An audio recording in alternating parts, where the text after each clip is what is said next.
acá en nuestras instalaciones con un invitado muy especial.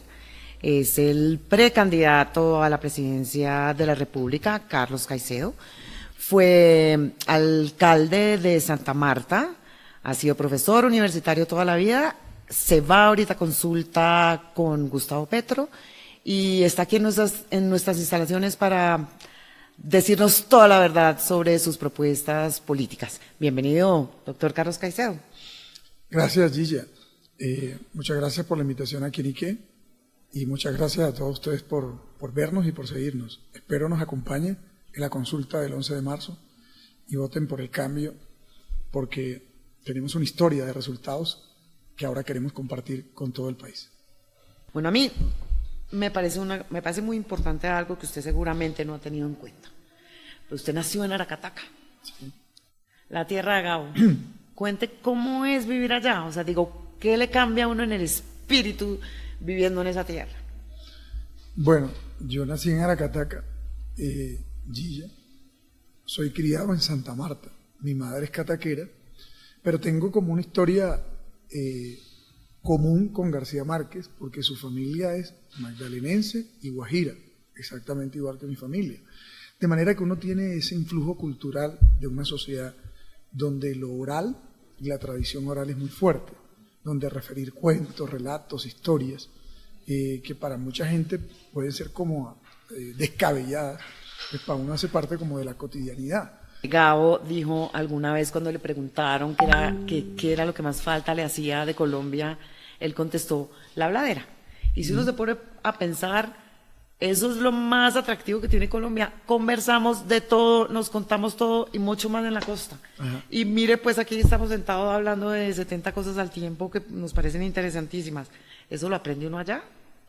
Sí, porque la sociedad nuestra es una sociedad con mucha tradición oral, donde relatar cuentos, relatar historias, a veces casi como traídas de los cabellos, donde de pronto la gente le va aderezando algo más para hacerla más interesante, es lo cotidiano.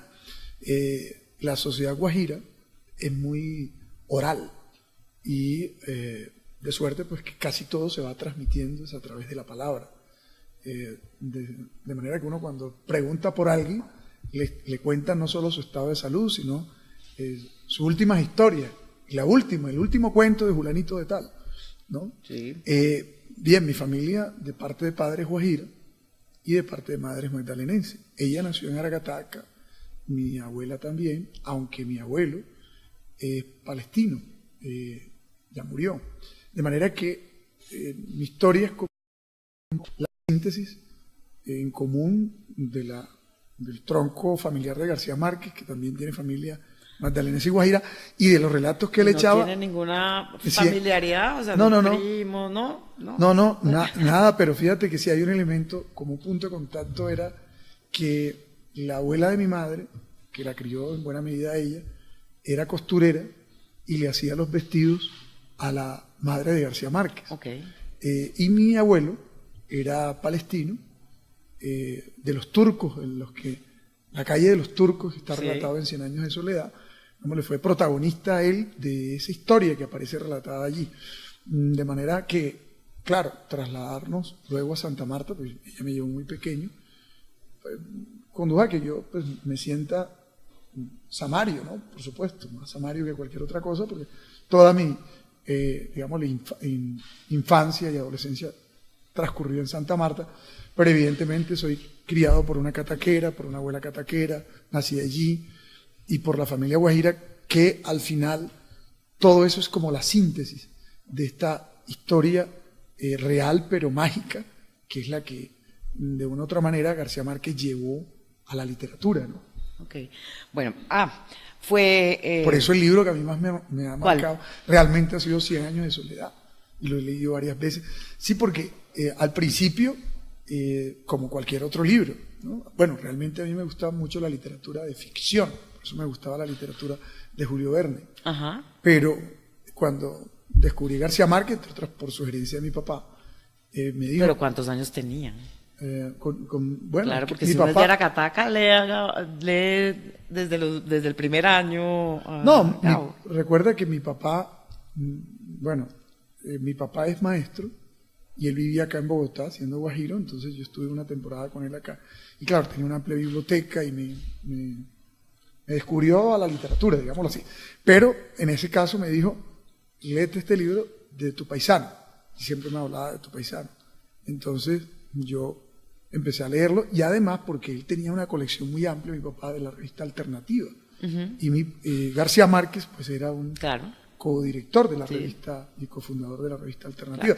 De manera pues que el libro me marcó profundamente, además porque está relatada un poco la historia de Macondo, que es finalmente nuestras regiones, el Caribe de nuestro país. Y es ese país que existe aún hoy, con la vigencia que tiene esa obra escrita en los 60. ¿Cuál es su lado más macondiano? Bueno, esta entrevista nos cambió de la política a la literatura, pero ¿cuál es su lado más macondiano? Yo pienso que la capacidad de soñar, de tener todo el tiempo, el no limitar las condiciones que materialmente tenemos, nos ponen como un techo, ¿cierto?, a lo que podemos lograr.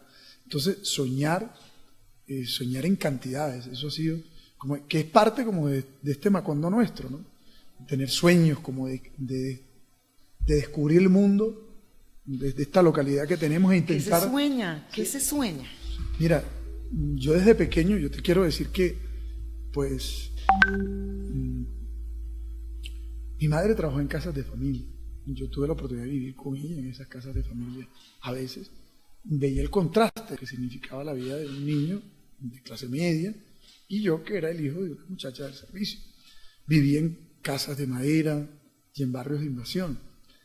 Pero yo sentía que esa condición material que tenía no era todo lo que había para mí, y todo lo que podía haber como para los que estábamos ahí, ¿no? En ese tiempo no reflexionaba que había que cambiar el país. De manera que entonces me soñaba como con una casa diferente, con un barrio diferente, con un entorno diferente. Y claro, entonces ver televisión, leer, me llevaba a enriquecer esa capacidad de soñar. Por eso los libros de ciencia ficción me alimentaron mucho, ¿viste?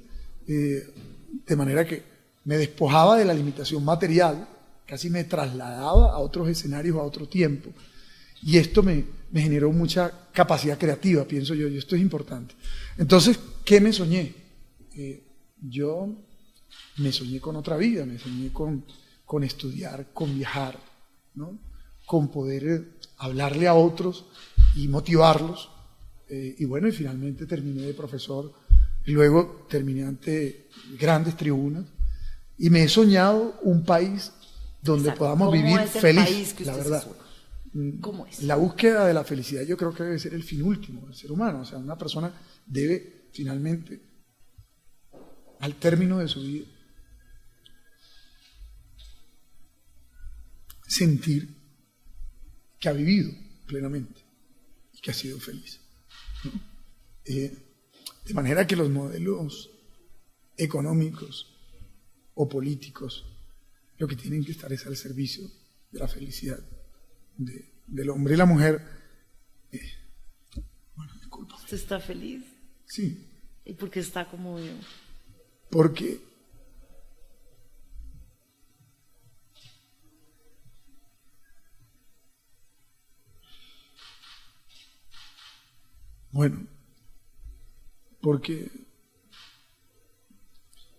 porque yo siento que finalmente es la búsqueda en la que yo estoy no ha terminado.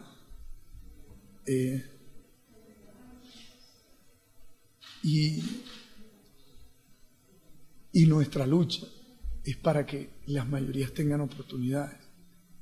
O sea, yo a esto no me metí por un cálculo racional ni político, sino emocional. Porque realmente yo he podido avanzar. Mira, la primera vez que yo estuve fuera del país, y particularmente fui a Estados Unidos.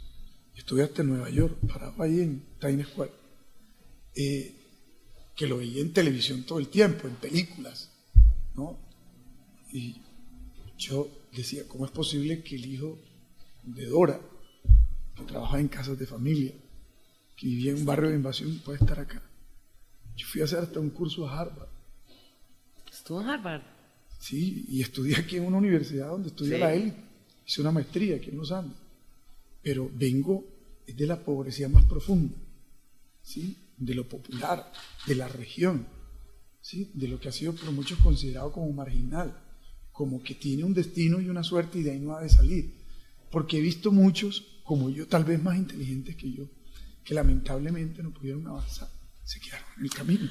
De manera que por eso mi lucha, más allá de los modelos y los arquetipos ideológicos y políticos, tienen que ver con la búsqueda del bienestar general, que es finalmente el bienestar individual, la felicidad y la realización plena del individuo y del hombre y la mujer, para que el Estado lo que haga es facilitar las cosas a la gente y no entorpecerle sus propios proyectos, no achicharrarle y marchitarle la vida, las ilusiones. Por eso me duele tanto cuando veo a millones de niños que pueden ser un niño como yo, o aún como mis hijos, que hoy tienen mejores oportunidades porque yo las tuve, que no las tienen y que no tienen futuro. Me duele en el alma eso. Eso sí no me hace feliz. No me hace feliz ver que millones de jóvenes están por fuera de la universidad, que están por fuera del preescolar, que millones de personas viven levantándose todos los días en la incertidumbre de no tener cómo sobrevivir si comen las 3 comidas. Yo muchas veces no comí las 3 comidas, o comía 2 y a veces no había proteína, ¿viste? Entonces dice uno, este drama que yo viví, yo no quiero que se siga repitiendo. Hay gente que pregona la violencia y la guerra como un mecanismo de resolver conflictos, cuando yo lo que creo es que hay que dedicar la mejor de la energía es a ver cómo ayudamos a que los otros puedan echar para adelante. ¿Por qué cree que hay como este auge, si se puede llamar auge, de la izquierda en Colombia, esta popularidad de la izquierda en Colombia que antes no existía? O sea, tenemos que Gustavo Petro casi que encabeza las encuestas, pues va de segundo, y ahora hablamos de la consulta que van a hacer, pero yo sí quisiera que me dé su interpretación desde su posición de izquierda de por qué está pasando eso, que es un nuevo fenómeno en nuestro país. Porque el establecimiento, porque las élites y porque la derecha ha tenido mucha oportunidad de gobernar y, bueno, el modelo económico que han impulsado ha sido un modelo que ha conducido a que mucha gente acumule riqueza, patrimonios y bienes, pero la mayoría de la población tenga privaciones, no tenga un empleo estable, sino que sea a término fijo, que no tenga un ingreso que sea suficiente para llevar comida a su casa, que muchas veces tengan que sacrificar 2 o 3 hijos de la familia para que solo uno pueda estudiar, ¿no? Que la gente no pueda ni siquiera salir a vacaciones porque no tiene un recurso suficiente para disfrutar como cualquier persona sueña, sí, tener un descanso justo. Hay muchos jóvenes que capacidades deportivas o artísticas y no se tienen, de manera que esa es la agenda que estamos proponiéndole al país, y es una agenda de superación de la desigualdad, una agenda de superación de la exclusión, de impulso a la igualdad, a la equidad. Yo allá, mira, lo que más me emociona y me emocionaba no solo eran las obras civiles que pudimos hacer, cuidando los recursos públicos, cuando creamos las escuelas populares del deporte, las escuelas, los centros culturales comunitarios, las escuelas deportivas, miles de niños llevados por sus padres humildes, niños pobres, pero que en esos espacios físicos, esos escenarios deportivos, recreativos, pero con esa dotación y con los profesores que les llevábamos, mira, se están realizando de una manera que tú se los estás arrancando al delito y a la droga. Ahora, ¿qué tal que eso lo pudiéramos multiplicar por miles en Colombia, en los 1.122 municipios que tiene nuestro país?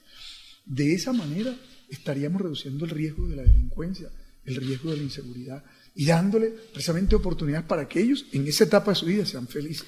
¿Ves? Sí. Entonces yo creo que ese es un poco el auge, sí, dices tú, como de estas ideas alternativas porque la gente ya ha probado el otro modelo en Colombia. Pero hay otras personas que también tienen un poco de miedo de repetir el modelo de Maduro. Eso es una cosa que, eso es un argumento que mucha gente de derecha y de centro está diciendo por ahí. Entonces digamos que tiene para decirme, porque existe el miedo y si está al lado se nos puede como pegar, contagiar o no.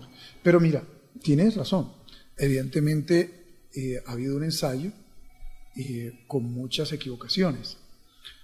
Pero si tú me preguntas cuál podría ser la fuente de inspiración para hacer esos cambios en Colombia, no solamente los que están en las recomendaciones de los textos, sino lo que se ha ensayado con éxito en distintos países, yo te diría que mi referente alternativo, democrático, de socialista o de izquierda, son los países nórdicos. Suecia, Finlandia, Noruega, estuvieron gobernados por gobiernos socialdemócratas y son los países más desarrollados en términos de índice de desarrollo humano del mundo. O Canadá, o aún Ecuador, es un país que ha avanzado tremendamente con gobiernos alternativos o de izquierda. O Brasil, que tuvo en el gobierno de Lula, un gobierno que sacó a millones de la pobreza, que orientó una nueva apuesta industrial y en ciencia y tecnología. Claro, con todos los oídos que han podido tener en el manejo del gobierno, en sus acuerdos políticos, pero yo me refiero a la apuesta que hicieron en materia económica y social que dio resultado o en Brasil, o en Ecuador, en Venezuela, o en Canadá, fíjate tú, o en los países nórdicos, o inclusive casi toda la Europa que se reconstruyó de la Segunda Guerra Mundial. Es más, la España moderna le debe al gobierno de los socialistas que después de la dictadura de Franco impulsaron la apertura y la modernización y transformación de España. De suerte que, si tú me preguntas referente, yo el día que iba a traer las firmas a Bogotá, que la Fiscalía me detuvo arbitrariamente, tenía, luego de la entrega de las firmas, una invitación a Finlandia para mirar modelos. Cuando fui rector y cuando fui alcalde, lo que hice fue mirar modelos exitosos, no solo en Colombia, sino en otros países, de manera que tienen un ejemplo, la derecha, para retrotraernos siempre a la situación de Venezuela, que está pasando hoy por un momento difícil. Pero yo le podría decir, mira, Cuba hizo grandes esfuerzos en materia de salud, y dicho por la Organización Mundial de la Salud, han logrado un sistema de salud tan eficiente que lo copian países desarrollados. Obvio que no han logrado otras cotas de desarrollo, ¿cierto? Bien puede ser por su modelo político o bien por el bloqueo. Pero yo aquí te diría que tengo abundantes referentes que conozco, porque los he ido a ver o los estoy intentando conocer más a detalle, para que lo que le vamos a proponer a Colombia no esté fundado solamente en tesis contenidas en documentos, en textos, sino en prácticas que yo he desarrollado. Si tú me quieres medir a mí como un gobierno alternativo, mide lo que hice en la universidad y en la ciudad. Y antes que el hombre fuera a la Luna, y ahora que se dispone a viajar a Marte, hay prototipos. Nuestro prototipo, si se quiere, a escala fue la universidad para gobernar la ciudad. Okay. Y para gobernar Colombia, Santa Marta. ¿Por qué lo detuvieron? La Fiscalía está instrumentalizada políticamente, y todo el mundo lo sabe. Los órganos de control se han convertido en instrumentos de partidos políticos que pagan favores. Yo he sido siempre un funcionario público, cuando funcionario público, sometido a los órganos de control, siempre un libro abierto. Y en cada proceso, bien fiscal, bien penal, bien disciplinario, nos hemos defendido siempre que estos procesos estén ajustados a derecho. Te cuento, para refrescar un poco, cuando transformamos la Universidad del Magdalena, apareció en el escenario un gobernador impuesto por los paramilitares, Trino Luna, que quiso meterle la mano a la universidad y ver cómo la saqueaban, igual que habían saqueado todo lo público, los sectores políticos tradicionales. Como no le entregamos la universidad, ¿sabe qué hicieron? Intentaron no solo asesinarnos, sino luego enlodarnos y hacernos montajes a través de órganos de control. Lo hicieron a través de la Contraloría Departamental y la Fiscalía. Después que yo fui absuelto en cada una de las imputaciones que me hicieron, manipularon el proceso y me condenaron a 8 años. Y yo estuve detenido 5 años de mi vida. Luego fui absuelto por un tribunal en Bogotá que comprobó que yo era una persona absolutamente inocente. ¿Cuál era la imputación? Que había pagado de más, presuntamente, unas cesantías a 47 profesores. Ellos reclamaban 19.000 y fíjate que les pagué. ¿Usted militó en la guerrilla? yo fui miembro de un movimiento político de izquierda denominado A Luchar, que era una organización que estaba ligada a una organización insurgente que era la Unión Camilista ELN. Luego, este movimiento A Luchar y parte del ELN se dividió y se creó la Corriente de Renovación Socialista. Yo fui miembro y dirigente de esa organización. ¿Todo desde la universidad? Desde la Universidad Nacional, por supuesto, que luego suscribió un acuerdo de paz con el gobierno nacional. Yo fui uno de los 7 voceros de paz de esa organización y fue un proceso exitoso desde el año 94 para acá, pero te cierro el punto. Entonces fíjate que ya fui objeto de montajes de la Fiscalía. La Fiscalía fue condenada, en este caso, inclusive a indemnizarnos, porque fue una arbitrariedad y un atropello. ¿Qué harías tú si injustamente políticos, para sacarte del escenario, ya que no te pueden asesinar, te hacen un montaje y te privan 5 años de la libertad? Luego llegué a la alcaldía de Santa Marta, con respaldo de la ciudadanía, y goberné no con las maquinarias, sino con los ciudadanos. Bueno, ¿qué ocurrió? Que los clanes políticos que me entregaron la alcaldía, Díaz Granados o Cotes, que ahora están gobernando el departamento, y que son aliados políticos de quienes tienen mucho poder, por ejemplo el señor Vargas Lleras, que tienen además él, por supuesto, presencia a través de miembros de su partido en la Fiscalía, han utilizado este organismo en varias zonas del país para perseguir a los que les son incómodos, a sus aliados políticos, o para doblegarlos, que ese fue nuestro caso, o para enlodarnos, como ya lo intentaron en el pasado. Aquí estamos acusando acá, con nombre propio. Yo he dicho claramente que este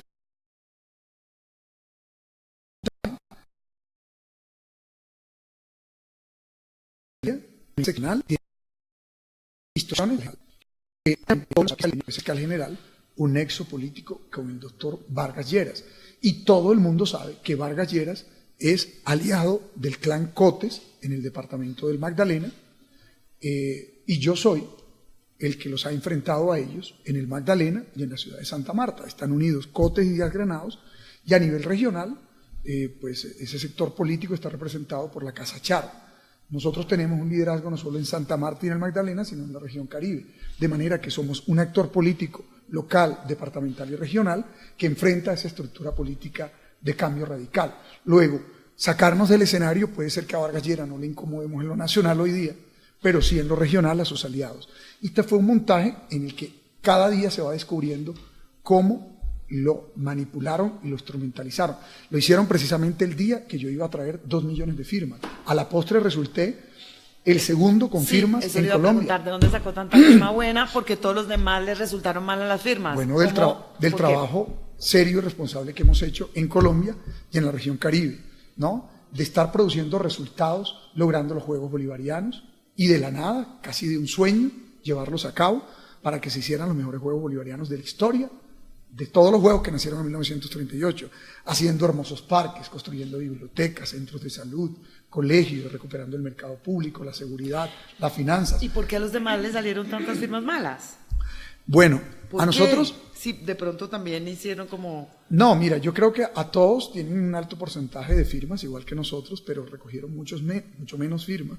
En nuestro caso, tuvimos muchos voluntarios, entonces los voluntarios están recogiendo firmas, por ejemplo, en esta cuadra, y luego llegan otros voluntarios y pueden recoger, y la gente, como al final sabía que podía firmar varias veces sin ningún problema, firmó, ¿no? Luego nosotros pudimos contabilizar alrededor de 850.000 firmas verificadas, pero llegaron tantas firmas ya al último momento que lo foliamos, las empaquetamos y las fuimos mandando así. Entonces, en nuestro caso, que presentamos 2 millones de firmas, nos reconocieron casi 900.000. Sí. Pero fíjate tú que fuimos el primero de todas las campañas por firmas de los sectores alternativos, y el segundo después de el candidato Lleras, que entre otras cosas, pues con su estructura y su maquinaria era para que tuviera esa o más.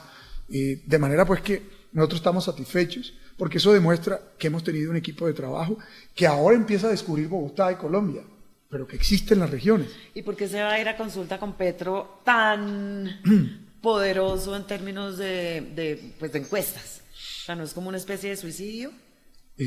Buena pregunta. Mira, yo creo, hablamos al principio de los sueños, de los retos y de los desafíos. Yo creo en la unidad de los similares, de los parecidos, ¿cierto? Por eso la derecha se une entre sí, por eso las élites han defendido sus privilegios entre sí. Lo que no se ha unido es el pueblo, que siempre ha estado como dividido. Lo que no se ha unido es los sectores alternativos democráticos de izquierda. Por eso el 20 de diciembre envié una comunicación a Sergio Fajardo, a Humberto de la Calle, a Gustavo Petro y a Clara López para que nos uniéramos y pudiésemos tener una candidatura unitaria de convergencia, y el mecanismo para dirimir quién era los votantes, los ciudadanos, el constituyente primario, el 11 de marzo. Pero fíjate qué ocurrió, que Sergio Fajardo nos dijo, yo no voy a una consulta. Humberto de la Calle nos lo dijo hace 2 días. Y a Clara López la dejaron de lado y ni siquiera le avisaron. Estaba furiosa hace 2 días. No, perdón. Ella fue la que se salió de la consulta. Es más, ella le notificó a Gustavo Petro que no iba a la consulta, y aunque éramos 3, fíjate tú que no me invitó a la reunión donde ella tomó esa decisión de irse, de pronto por los diálogos que había hecho con algunos miembros del Partido Liberal. Así que nos dejó a nosotros como las novias de Barranca, esperando. ¿Sí? Y entonces yo recibí una llamada en las horas de la noche del día de ayer de Gustavo Petro, donde él me decía, bueno, de ayer no, de antes de ayer, me decía, Clara López ya no va a la consulta, por tanto no hay consulta. Yo le dije, mire, nuestra palabra está empeñada y yo soy de los que honra la palabra, de manera que a las 7 de la mañana que nos habíamos puesto cita, ahí estaré, ojalá llegue Clara, ojalá llegue usted, Gustavo, y estaré hasta las 6. Por eso hasta cancelé mi viaje a Ibagué, donde ellos iban, y vamos a hacer un evento conjunto, porque la prioridad es escribir esta consulta. Mira, lo cierto es que al que más le convendría ir solo a esta campaña es a mí, por lo siguiente, porque si voy a la primera vuelta, por las firmas que ya logramos y el reconocimiento, podría tener un anticipo de la registraduría, con lo cual habría una financiación para hacer campaña. Sí, lo sabemos. Lo segundo, tendría unos espacios generosos en medios, y lo tercero es que podría medirme, y este potencial, cualquier voto que sea, sería determinante para la segunda vuelta. Recuerda que la diferencia entre Santos y Zuluaga fue muy poca, ¿no? Sí. De manera que 50, 100.000, 200, 500.000 votos hubieran contado. Pero tomamos una decisión más arriesgada, ir a una consulta a sabiendas que Clara López, que ya ha sido candidata presidencial, que Sergio Fajardo, que ya lo ha sido. Que es muy fuerte, y los dos son muy fuertes. O que Gustavo Petro, que lo ha sido, y que va inclusive punteando las encuestas, tendrían una ventaja mayor sobre nosotros.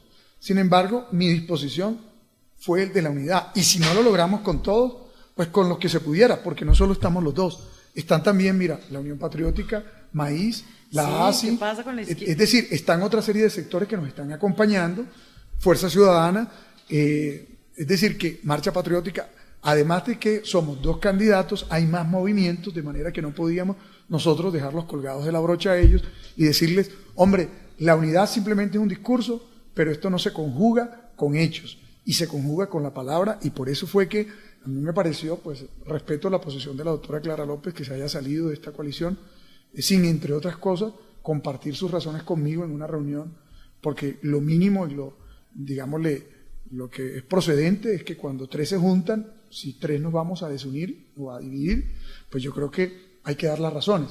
Pues no fue así. Ya suscribimos un documento, íbamos a una consulta, Gustavo Petro y yo, que hemos denominado por el cambio, la consulta por el cambio. Yo espero que los colombianos que quieren que las cosas cambien en Colombia, que quieren tener oportunidades para las mayorías, que queremos superar la desigualdad, que queremos consolidar la paz y oportunidades para los jóvenes en la educación superior, con universidades públicas gratuitas, con preescolares del Estado, para que los niños de las familias más humildes puedan tener atención de calidad. Los que queremos impulsar una reforma agraria para que efectivamente los campesinos tengan tierra, la puedan trabajar. Los que queremos una economía basada en el turismo, la agricultura, la industria, la ciencia y la tecnología, y superar, pues, el extractivismo que tanto efecto adverso produce en nuestra economía y en nuestro sistema ambiental, pues tienen en esta alternativa presidencial, en la consulta, la oportunidad de prácticamente votar en unas primarias. La derecha se va a medir con sus candidatos y va a escoger quién los va a representar, y los sectores alternativos, democráticos, progresistas y de izquierda democráticas también nos vamos entonces a medir, porque al final terminamos Gustavo y yo, y las organizaciones que nos están respaldando. De suerte que los que anhelan el cambio podrían votar por nosotros, pero obviamente, así como tenemos unas fronteras que nos unen, también tenemos digámosle, unas calles que podrían establecer las diferencias, ¿no? Bueno, nosotros vamos a contar también nuestra historia de vida, lo que hemos hecho, porque tenemos resultados visibles, ¿no?, que podemos compartir con todos los colombianos, cómo lo hemos logrado en la más antigua de las ciudades de Sudamérica, que es Santa Marta. Cambiar allá no es fácil. Si pudimos cambiar allá, si pudimos cambiar en la región Caribe, que es tan difícil, propiciar cambios, lo podemos hacer en Colombia. De manera que yo creo que aquí hay una oportunidad para los que quieren también un líder político fresco, con ideas renovadas, modernas, que obviamente... Me gusta que me diga eso, porque le voy a hacer una última pregunta. Y esto es de la modernidad y de la conciliación. En Chile hay una tradición. Esa tradición hace que el presidente saliente, el presidente entrante, invite al presidente saliente a un desayuno. Y es un desayuno muy especial, a donde le lleva un regalo y todo. ¿Usted cómo haría ese desayuno con el presidente Santos en caso de que fuera elegido presidente? Sería un desayuno interesante, porque yo creo que a las personas hay que seguramente hacerle las críticas frente a su obra y su vida, mucho más cuando han sido servidores públicos, pero también vale la pena hacerle los reconocimientos. Y aunque yo no pertenezco al sector político del presidente Santos, no milito en su movimiento, yo creo que al presidente hay que hacerle un reconocimiento. Se lo haría, porque se la jugó por la paz. Siendo una persona del establecimiento, de la élite colombiana, entendió que la guerra no es el camino, que el conflicto armado lo único que deja es muerte, deja desazón, familias divididas, deja el campo despoblado, deja una economía debilitada, y se empeñó hasta el final, inclusive a riesgo de su propio prestigio. Yo creo que en los libros de historia se le hará el reconocimiento justo a futuro, y nosotros en la transición, y si soy yo el que le recibo el cargo, habré de hacérselo, porque las críticas vamos a hacérselas en la campaña, por supuesto, y se la ha hecho la oposición, algunas veces hasta de manera desleal, porque quienes han estado con él en el gobierno, disfrutando las mieles del poder, se distancian hace pocos meses. ¿De quién está hablando? Son sus mayores opositores. ¿De quién me está hablando? Bueno, yo creo que parece que uno en la política tiene que tener integridad, y mal hace el doctor Vargas Lleras y Cambio Radical en tener tanta crítica a quien bien le sirvió, que fue el presidente Santos, y le dio tanto espacio, ¿cierto?, durante tantos años. Ellos inclusive hoy tienen lo que pueden presentar como su prestigio acumulado, es producto de la generosidad con que él los trató en su gobierno. De manera que hay mucho político de lo que llaman la unidad nacional, que se sirvieron del poder y del presidente, y luego cuando ya el barco ven que está como hundiéndose, digámoslo así, van saltando del mismo, y a mí no me parece. Yo sí creo que uno tiene que tener integridad en esto, y por eso es que la gente le ha perdido respeto a los políticos y a la política, y no considera que es un escenario de gente gallarda y a la que merezca entregarle su credibilidad. Bueno, y en ese desayuno le diría al presidente, hay que persistir hasta el último día en la negociación con el ELN, y hay que intentar también cumplir y honrar los acuerdos, porque entre otras cosas está la palabra empeñada del jefe de Estado y del Estado mismo en esos acuerdos de paz. Con toda la crítica que haya, es fundamental llevarlos a cabo, porque ahí está en riesgo la posibilidad de la reconciliación. De manera que no es solamente suscribir los acuerdos, sino buscar que estos se implementen. Cuando ya estén implementados, iremos a recordar seguramente con nostalgia, y habrá algunas risas de cómo algunas personas se rasgaban las vestiduras en torno a qué iba a pasar cuando estos acuerdos se llevaran a cabo. De manera pues que al tiempo que le haría este reconocimiento, le exhortaría a trabajar o haber trabajado hasta el último día por haberlos llevado a cabo. Querida audiencia de Quenique, los esperamos en la tarde, en la mañana y en la noche con muchas más entrevistas de políticos candidatos a la presidencia, el Senado y la Cámara. Estamos aquí en Quenique, el placer de saber, ver y oír más.